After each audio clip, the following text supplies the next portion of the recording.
Price தலாட். Hello everyone. இன்றைக்கான வேத தியான வசனம் நீதிமொழிகள் 8:17. என்னை சிநேகிக்கிறவர்களை நான் சிநேகிக்கிறேன், அதிகாலையில் என்னை தேடுகிறவர்கள் என்னை கண்டடைவார்கள்.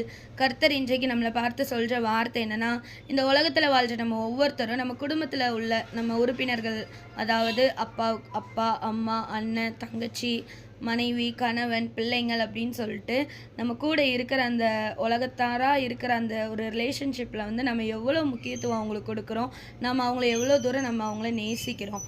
அப்படி நாம் நேசிக்கிறோன்னா அவங்களும் நம்மக்கிட்ட அதே அன்பை தான் காட்டுறாங்க. அப்படி இருந்தாலும் ஒரு நாள் இந்த அன்பு நம்மளை காயப்படுத்திடும், இந்த அன்பு நமக்கு துரோகம் பண்ணிடும், இந்த அன்பு நம்மளை விட்டுட்டு போயிடும். இன்னொன்று, நம்ம இருக்கிறோம் ஆனால் நம்மளை விட பெட்டராக யாராவது வந்தாங்கன்னா அவங்கள தேடி இந்த அன்பு போயிடும். இந்த உலகத்தோட அன்பு நிலையற்றதாக இருக்குது. ஆனால் எனக்கு ஒருத்தவங்கள தெரியும், அவங்களோட அன்பு தான் ரொம்ப நிலையானது. நாம் அவரை அறியாமல் இருந்தும் அவர் நம்மை நேசித்து சிலுவையில் தன் ஜீவனையை அவர் கொடுத்திருக்கிறார்.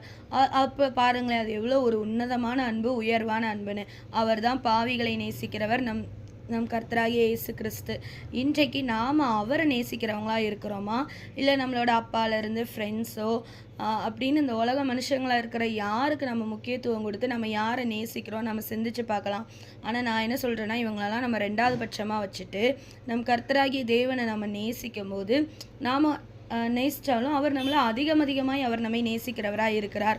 அவர் ஒருவர் தான் நம்மை கைவிடாத நேசராக இருக்கிறார். நமக்கு எந்த ஒரு பாடுகளோ பிரச்சனைகளோ இல்லை உயர்வோ தாழ்வோ இப்படி எந்த சூழ்நிலை நம்ம வாழ்க்கையில் வந்தாலும் அவர் மட்டும்தான் நம்மளை விட்டு போகாதவராய் நம்ம நேசிக்கிறார். இப்படிப்பட்ட தேவனை நாம் எப்படி நேசிக்கணும்னு பார்க்கலாமா? நம்ம டெய்லி அவரை முதலாவது நாம் அவரை நோக்கி பார்க்கணும். ஏன்னா அன்றைக்கு இயேசு கிறிஸ்துவே அதிகாலையில் இருட்டோடு எழுந்து பிதாவை நோக்கி ஜெபம் பண்ணுறார். அதுபோல் நாம் இன்றைக்கு நம்மளோட முதல் மணி நேரத்தை ஆண்டவருக்கு நம்ம கொடுக்கும்போது அந்த டே ஃபுல்லாக நமக்கு ரொம்ப ஹாப்பியாக இருக்கும், ஒரு சமாதானமாக இருக்கும். அந்த நாளுக்கான காரியங்கள் எல்லாமே ரொம்ப லெகுவாக நமக்கு முடிஞ்சிடும். அந்த நாளே ஒரு வெற்றியுள்ள நாளாக நமக்கு இருக்கும். அது மட்டும் இல்லாமல் நம்ம அதிகாலையில் அவரை தேடும்போது அவரை நம்ம கண்டடைவோம்னு சொல்கிறாரு. இப்போது மனுஷங்களை எடுத்துக்கோங்களேன். இப்போ ஒரு பிஸ்னஸ் மேனோ இல்லை நம்ம சொந்தக்காரங்களோ யாராவது ஒரு நல்ல வேலைக்கு போயிருந்தாங்களோ அவங்கள நம்ம பார்க்கணும்னா என்ன சொல்லுவாங்க? ஒரு அப்பாயின்மெண்ட் ஆர்டர் வாங்கிட்டு வா, அப்போ தான் நீ என்னை பார்க்க முடியும்னு சொல்கிறாங்க. ஆனால் வானத்தையும் பூமியையும் உண்டாக்கின இஸ்ரவேலின் தேவாதி தேவன் சொல்கிறாங்க, நீங்கள் என்ன அதிகாலையில் தேடும் போதே நான் உங்களுக்கு காணப்படுவேன், நான் உன் இடத்துல உன்னை ஆசீர்வதிப்பேன், உனக்கு கஷ்டமான இருக்கிற சூழ்நிலையில் நான் உன்னை அரவணைச்சிப்பேன், ஒரு தேற்றரவாளனாக நான் இருப்பேன்னு சொல்கிறாரு.